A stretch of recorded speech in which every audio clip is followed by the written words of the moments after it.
నమస్కారం sir. సూర్యస్మితలి sir, ప్రతి ఒక్కరు ఈ మధ్యకాలంలో చిన్నపిల్లల దగ్గర నుంచి కూడా తెల్ల జుట్టు సమస్య అనేది ఎక్కువగా చూస్తున్నాం సార్. ఎన్నో రకాల మెడిసిన్స్ వాడుతున్నారు.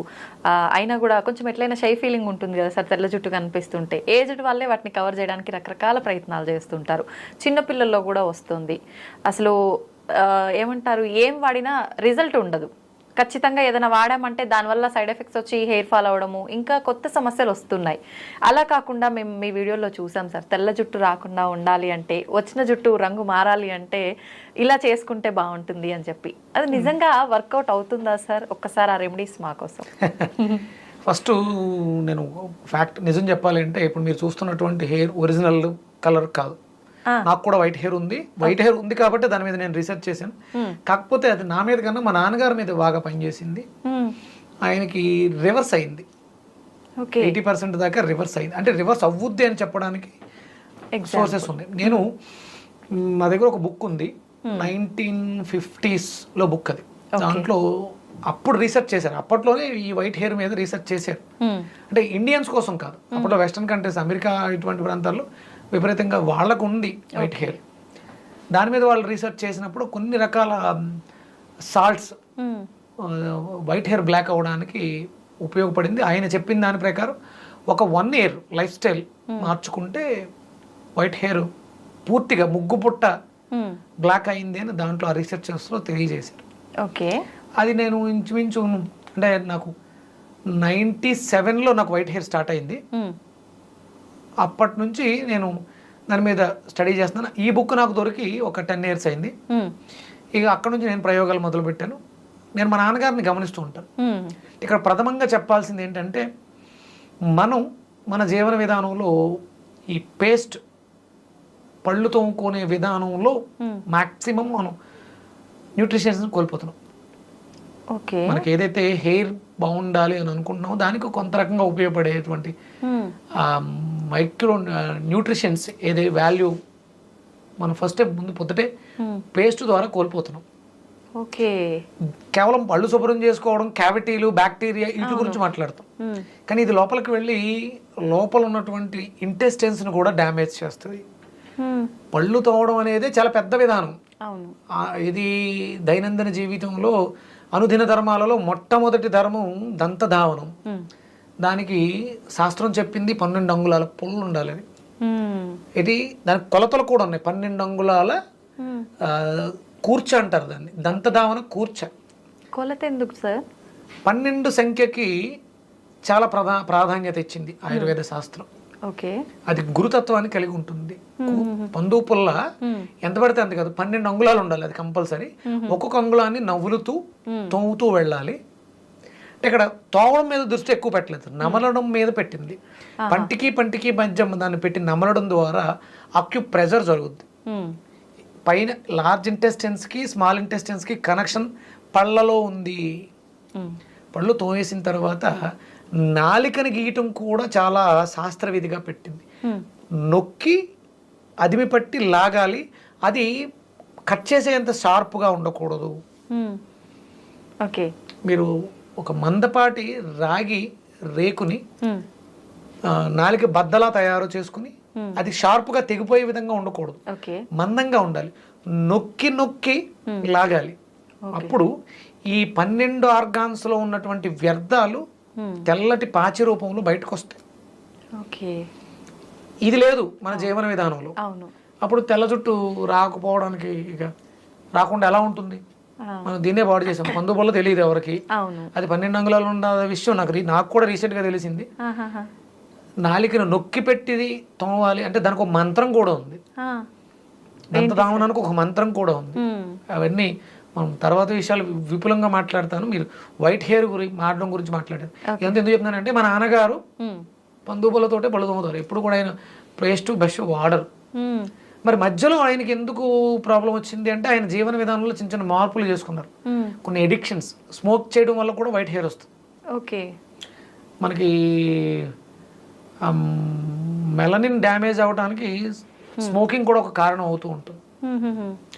నేను కొన్ని రకాల ప్రయోగాలు చేసిన తర్వాత అది అర్థమైంది. ఆయన ఇప్పుడు స్మోక్ మానేశారు కాబట్టి టర్న్ అవడానికి, వైట్ అవ్వడానికి కారణం అదే, అది కూడా ఒక కారణమైంది. ఓకే. సరైనటువంటి పోషకాహారాలు లేకపోవడం కారణమైంది. ఇవన్నీ ఆయన మానేశారు కాబట్టి ఇప్పుడు ఆయన హెయిర్ ఇంచుమించు ఒక 7-8 నెలలుగా రివర్స్ స్టార్ట్ అయింది.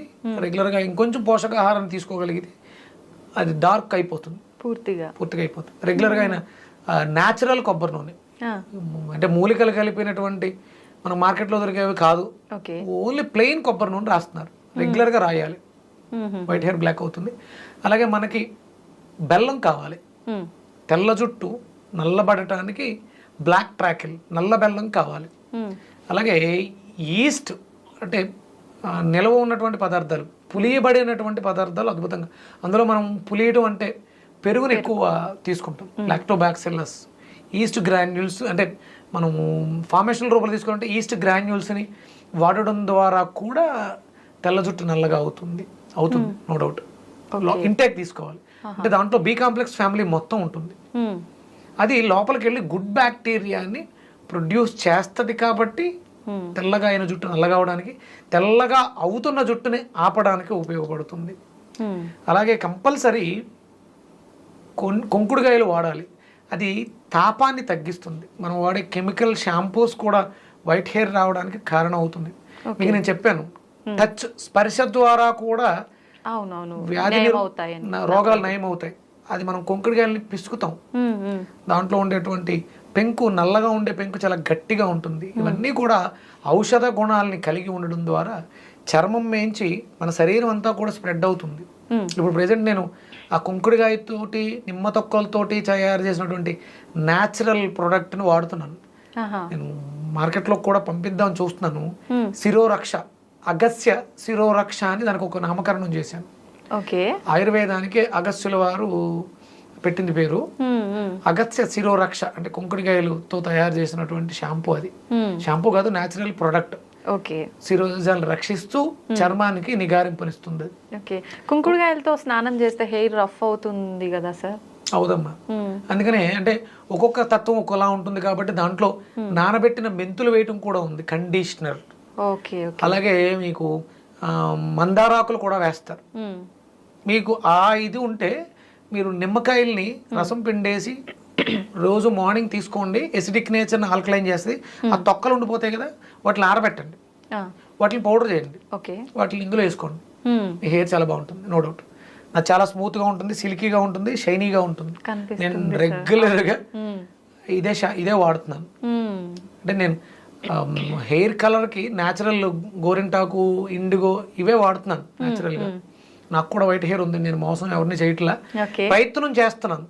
సమయం పడుతుంది. మా నాన్నగారికి త్వరగా రిజల్ట్ వచ్చింది, నాకు రావడానికి సమయం పడుతుంది. ఎందుకంటే మనం పొల్యూషన్లో ఎక్కువ ఉన్నాం, దాని మీద కాన్సన్ట్రేషన్. ఆయనకి ఏం వర్క్ లేదు, ఆయన శుభ్రం ఖాళీ చేసాం, రిలాక్స్గా ఉన్నారు, తినడం, చిన్న చిన్న గార్డెన్ వర్క్స్ ఉన్నాయి. ఒక ప్లేస్లో మొక్కలు పెంచడం కూడా ఆయనకి అప్పచెప్పాను.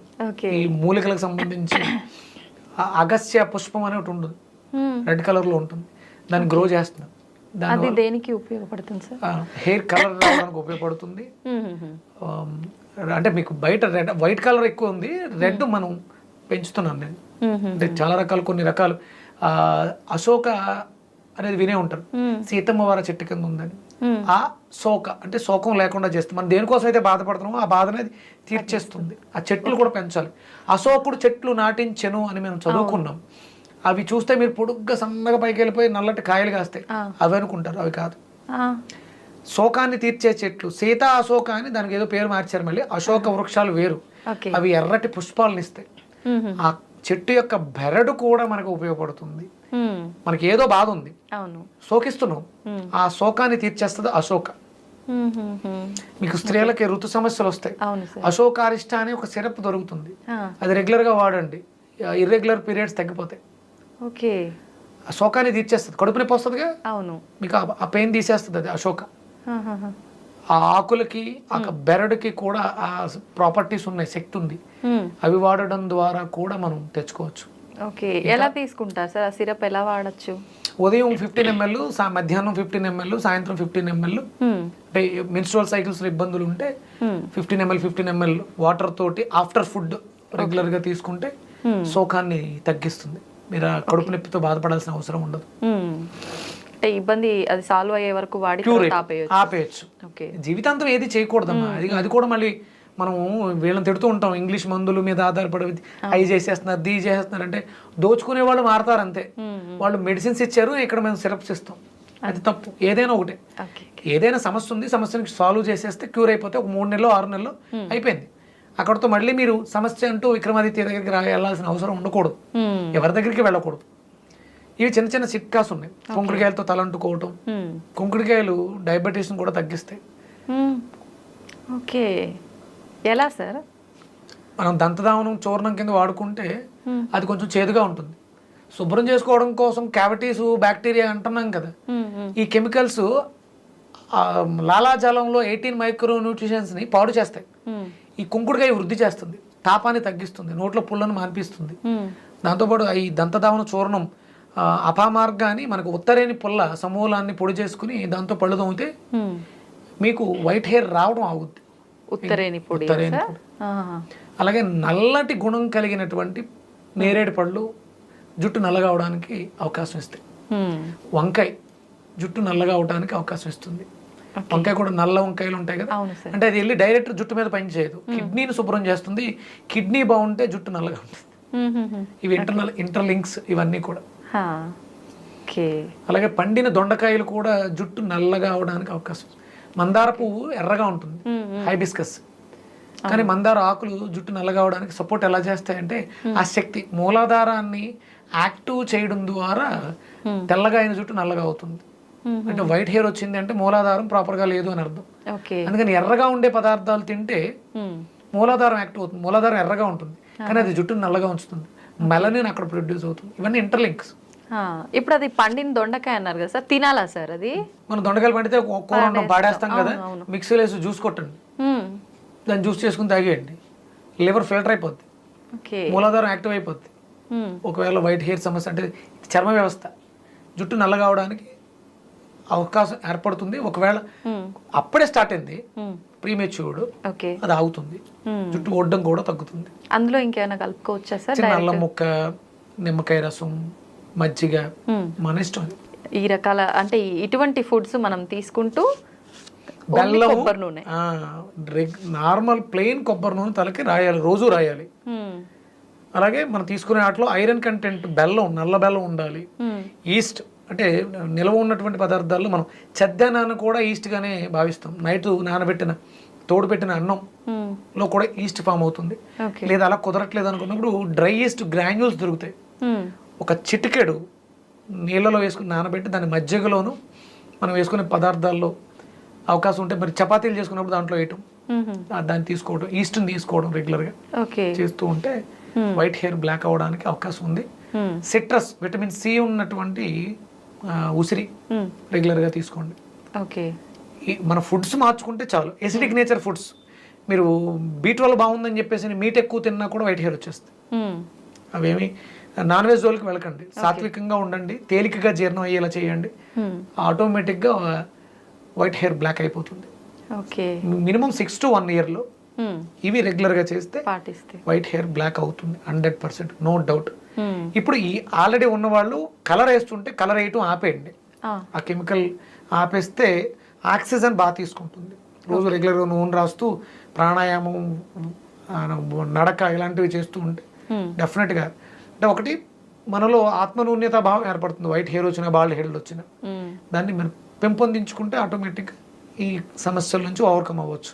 ఓకే సార్, తలస్నానం విషయానికి వస్తే కూడా అంటే డైలీ తలస్నానం చేయొద్దు, మనకు హెయిర్లో ఉండాల్సినవన్నీ పోతాయి అని అంటుంటారు, అది నిజమేనా సార్? కాదు, నేను గత కొన్ని సంవత్సరాలుగా ప్రతిరోజు నేను తలస్నానం చేస్తూనే ఉన్నాను. జుట్టు ఏం ఊడిపోలేదుగా, ఇంకా తిక్కుగా ఉందిగా.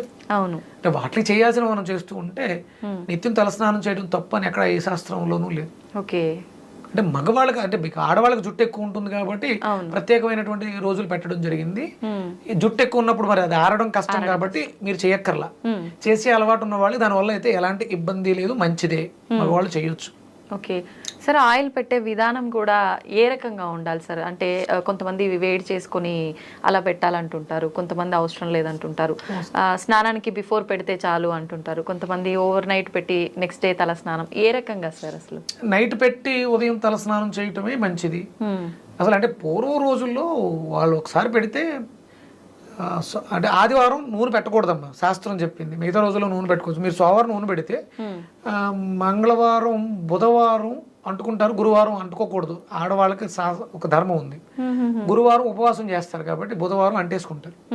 ఇక గురువారం వదిలేసి బుధవారం మళ్ళీ ఆయిల్ పెట్టేస్తే శుక్రవారం ఉపవాసాలు ఉన్న రోజుల్లో తలస్నానం చేస్తారు కదా. అలా వారానికి 2-3 రోజులు నూనెతో ఉండాలి మీరు. ఎందుకంటే మీకు శ్రమ ఎక్కువ ఉంటుంది, మీకు జుట్టు ఎక్కువ ఉంటుంది. దానికి మీరు నూనె ఎంత ఎక్కువ ఉంటే అంత మంచిది. ఆ ఉపవాసాల రోజుల్లో మీరు తలంటు స్నానం, శుక్రవారం కంపల్సరీ, ఆదివారం నూనె లేకుండా ఉండాలి కాబట్టి ఆదివారం తలంటుకోవటం, అవి మీరు నియమాలు పాటించాలి. వారం అంతా కూడా ఉన్నాను, ఇబ్బంది ఏమీ లేదు. నూనె ఉంటే మంచిదే, మనకి పొల్యూషన్ నుంచి కాపాడుతుంది, కెమికల్స్ నుంచి కాపాడుతుంది కాబట్టి రెగ్యులర్ గా నూనె రాసుకోవచ్చు. ఆదివారం మాత్రం నూనె లేకుండా ఉండాలి. ఆ ఎనర్జీని సహస్రం నుంచి రిసీవ్ చేసుకోవడానికి నూనె లేకుండా ఉండాలి. మిగతా అన్ని రోజులు నూనె ఉన్నా పర్లేదు. రోజు తలస్నానం చేసేవాళ్ళు నైట్ నూనె పెట్టుకోవడం, పొద్దుట వాష్ చేసుకోవడం తప్పలేదు, ఏమి ఇబ్బంది లేదు. వాళ్ళకి ఈ నియమాలు, ఆ దోషాలు ఉండవు, ఎందుకంటే ప్రతినిత్యం ఆ కర్మ చేస్తున్నారు కాబట్టి. సార్ ఆయిల్స్ కూడా రకరకాల ఆయిల్స్ ఎవరికి వాళ్ళు ప్రిపేర్ చేసుకొని ఇంట్లో అలా అప్లై చేస్తున్నారు, అవన్నీ నిజంగా వర్కౌట్ అవుతాయి అంటారా సార్? అవుతాయి, చేసుకోవచ్చు. దానికి కూడా శాస్త్ర ప్రమాణం ఉంది. మనం ఎక్కువ మరగబెట్టేస్తే అవన్నీ కోల్పోతూ ఉంటాం. అంటే చాలా మంది ఇప్పుడు నేను కూడా చాలా రకాలు తయారు చేయించాను, ఇమీడియట్ గా అవి రిజల్ట్స్ ఇచ్చేయాలిగా. ఎందుకు రావట్లేదంటే ఎంతో కొంత లోపం ఉంది, వాటిని మనం మెరుగుపరుచుకోవాల్సినటువంటి అవసరం ఉంది. పని చేస్తాయి 100%. దాంతో పాటు ఫుడ్ కూడా కరెక్ట్ గా ఉండాలి. ఏ ఒక్కటి పూర్తిగా ప్రాధాన్యత వహించదమ్మా. మనం thumbnail పెడతాం, మీరు ఈ ఆకు తింటే జన్మలో మీకు షుగర్, అలా తప్పది. అది మనం ఆ వ్యూస్ పెంచుకోవడం కోసం తప్ప దానివల్ల ఏమి ఉండదు. ఇవాళ బాగున్నాను, ఇవాళ మంచి పని చేశాను కాబట్టి ఇవాళ హ్యాపీగా ఉన్నాను, రేపు ఇలాగే ఉంటుందని ఎలా చెప్పగలం? అంతే కదా. చిన్న చిన్న పొరపాట్లు జరుగుతుంటాయి. షుగర్ అనే ఇవన్నీ కూడా డిజార్డర్స్, మనకు వచ్చే ప్రాబ్లమ్స్ అన్ని కూడా డిజార్డర్స్. ఇది పూర్తిగా పర్మనెంట్ గా, నేను ఒక సిస్టమేటిక్ గా ఉంటే డెఫినెట్ గా ఉంటుంది. నేను ఒక సిస్టమేటిక్ గా కొన్ని సంవత్సరాలుగా నా డైలీ ఇలాగే ఉన్నాను. నేను నా ఆకలిని చంపుకుంటాను, నా కోరికలు చంపుకుంటాను. నాకు అట్ల మీద వ్యామోహం లేదు కాబట్టి నేను ఇలా ఉన్నాను. నేను శుభ్రంగా తినేస్తూ ఉంటే వెయిట్ పెరిగిపోతే అది కరెక్ట్ కాదు. నేను ఇలాగే ఉంటే అలాగే ఉంటాం, బాగుంటాం. మంచి చేస్తే మంచి వస్తుంది, మంచి లోపలికి వేస్తే మంచి బయటకు వస్తుంది. మరి బ్రతికినంత వరకు ఎలాంటి మేకప్లు ఇయ్యక్కర లేకుండా చాలా హెల్దీగా, ఆరోగ్యంగా ఉంటాం. మీరు ఆ వైట్ హెయిర్కి రెగ్యులర్గా కొబ్బరి నూనె రాయాలి. కుంకుడుకాయలతోటే, షాంపూలతో కాదు, కుంకుడుకాయలతోటే తలంటుకోవాలి. ఈస్ట్ గ్రాన్యూల్స్ వాడుకోండి, నల్ల బెల్లం వాడండి, కూరగాయలు బాగా తీసుకోండి, వెజిటేరియన్ గానే ఉండండి, వెజిటేబుల్స్ బాగా తీసుకోండి. మార్నింగ్ కింగ్ ఫుడ్ తీసుకోండి, afternoon half boiled cooked food తీసుకోండి. ఈవినింగ్ ఏమీ లేకుండా ఉండండి. పాలు కంపల్సరీ తీసుకోండి, కాల్షియం అవసరం, విటమిన్ డి అవసరం. పాలు మిరియాలు వేసి తీసుకోండి. పంచదార వాడొద్దు, వైట్ హెయిర్ 100% బ్లాక్ అవుతుంది. దంత ధావనాన్ని మస్ట్ అండ్ షుడ్ గా పెట్టుకోండి. అయితే పందు పుల్ల, లేకపోతే న్యాచురల్ పౌడర్, కరక్కాయ, లవంగి మొగ్గలతో మన ఇంట్లో తయారు చేసుకున్నటువంటి పౌడర్ని చేతులు వేసుకుని బ్రష్ కంటి పెట్టుకుని చిగుళ్ళకి తగలకుండా పళ్ళు తోముకోండి. దంతరక్ష చూర్ణం అని కూడా దింపుతున్నాను, అది అవసరం. ఉదయం సాయంత్రం 2 పూట్ల బ్రష్ చేయాలి. ఇవి పెట్టుకుంటే చాలా హ్యాపీగా ఉంటారు. జుట్టు తెల్ల జుట్టు నల్లగా అయిపోతుంది, జుట్టు ఒత్తుగా ఉంటుంది, సిల్కీగా ఉంటుంది, బాగుంటుంది. మనం నిత్యం చేసే, అంటే అది తప్పు అని మనకు తెలియకుండా చేసే కొన్ని పనుల వల్ల కూడా ఇలాంటి మిస్టేక్స్ జరుగుతున్నాయి. అవి మనం కరెక్షన్ చేసుకుని ఫుడ్ మెయింటైన్ చేస్తే సరిపోతుంది. చిన్నపిల్లలు, ముఖ్యంగా చిన్నపిల్లల్ని ఈ విషయంలో మీరు బాగా చూసుకోవాలి. ఎందుకంటే చిన్న వయసులోనే వైట్ హెయిర్ వస్తుంది కాబట్టి అది ఆ పిల్లల ఎదుగుదల మీద ప్రభావాన్ని చూపిస్తుంది. వాడికి బాగుంది, నాకు బాగాలేదంటే నాకు ఏదో ప్రాబ్లం వచ్చింది. ఆ ఇన్సెక్యూరిటీ ఫీలింగ్, అభద్రతా భావం వాడి ఎదుగుదల మీద ప్రభావాన్ని చూపిస్తుంది. కాబట్టి దీని మీద కేర్ తీసుకోవాలి. అసలు పిల్లలకు జుట్టు చాలా బాగుంటుంది, ఎందుకంటే వాళ్ళు తల్లిపాలతో పెరిగి ఎలాంటి కల్మషాలు లేకుండా ఎదుగుతున్న. మీరు చిన్నపిల్లల జుట్టు చూస్తే చాలా స్మూత్గా ఉంటుంది. మరి ఉండే కొలది ఎందుకు మారిపోతుంది అంటే మన ఆహారపు అలవాట్లు పిల్లల మీద ప్రభావాన్ని చూపిస్తుంది. అది మార్చుకుంటే అందరం బాగుంటుంది. Thank you sir. సూర్యస్మితలు.